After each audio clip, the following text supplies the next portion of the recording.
في عالم الكورة مش كل المشاكل بتيجي من اللاعبين أو المدربين، ساعات الوكلاء نفسهم بيبقوا سبب أزمات ضخمة. والنهاردة قصتنا مع واحد من أكتر الأسماء المثيرة للجدل في الفترة الأخيرة، آدم وطن، وكيل اللاعبين اللي دخل في صدام مباشر مع إدارة النادي الأهلي. اسمه بقى بيتكرر كتير في ملفات كتيرة جوه النادي الأهلي. خليني أقولك إنه في الأول ظهر كوكيل بيحاول يفتح أبواب الاحتراف للاعبين الشباب، وده كان المفتاح بتاعه إن هو يقدر إن هو يخش إدارة النادي الأهلي. ومن هنا بدأت أول مشكلة ما بين الوكيل وما بين إدارة النادي، لما الوكيل ده أعلن إن عنده عرض من نادي لوهافر الفرنسي لضم الناشئ اللي اسمه محمد عبد الله. طبعا الاهلي رفض العرض لان القيمة المادية والقيمة الفنية كانت قليلة جدا، وقال ان العرض ده مش مناسب. طبعا ده من حق ادارة النادي الاهلي لان اللاعب مرتبط مع ادارة النادي الاهلي بعقد، فمن حق النادي الاهلي ان هو يقبل او يرفض. خليني اقول لك ان الموضوع ما خلصش على كده، ان الازمة كبرت اكتر خصوصا لما نادي لوهافر نفسه طلع نفى وجود عرض رسمي من الاساس. ده خلى إدارة النادي الأهلي تشوف إن في مشكلة في طريقة التعامل مع الوكيل ده. مشكلة إيه؟ إن المشكلة إن الوكيل ده بيطلع حرفيا يسلم النادي الأهلي للإعلام، وبيطلع يسلم ويكشف العروض الرسمية للإعلام قبل ما تكون رسمية أساسا. بعد صفقة محمد عبد الله وبعد المشاكل اللي أنا بحكي لك عليها دي، الدنيا هديت شوية.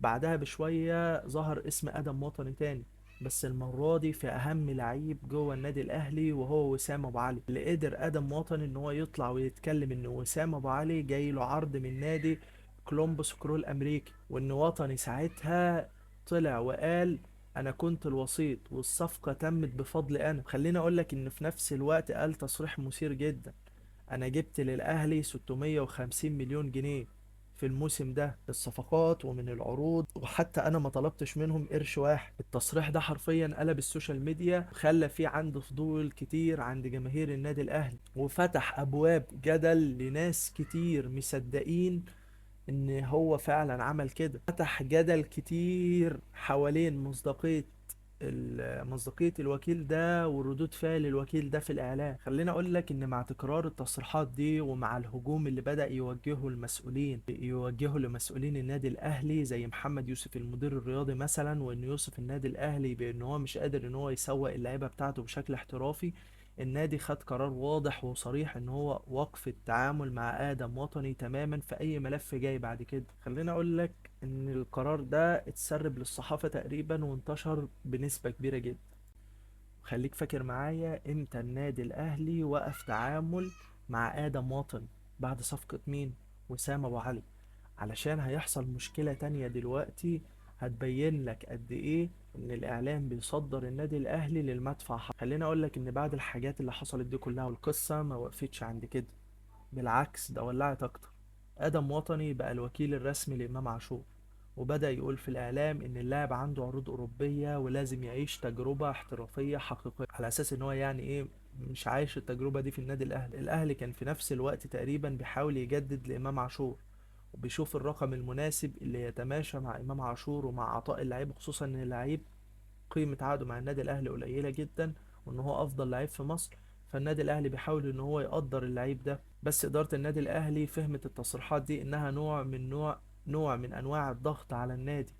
ورد الأهلي الرسمي إن الأهلي مش هيمشي تحت ضغط إعلامي ولا تصريحات وكلاء. ساعتها طلع محمد يوسف بنفسه وقال إنه أسلوب وطني ما ينفعش مع منظومة الأهلي، وإن إدارة النادي الأهلي بتعرف إزاي تحافظ على اللعيبة بتاعتها.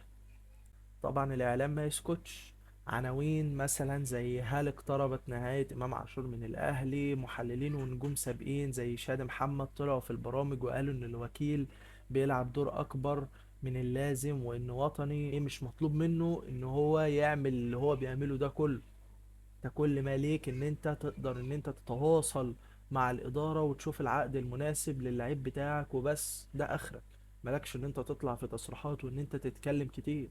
في ظل اللي بيحصل ده ادم وطني مسكتش، هو فضل مصرح وفضل يطلع في تصريحات ان انا جبت لهم ملايين وما خدتش ولا إيه. هنا بقى الجماهير اتقسمت نص، يعني حرفيا الجماهير اتقسمت نصين: جزء شايف انه بيدور على مصلحة اللاعب، وجزء تاني شايف انه بيبوظ استقرار الفريق باسلوب الاعلامي.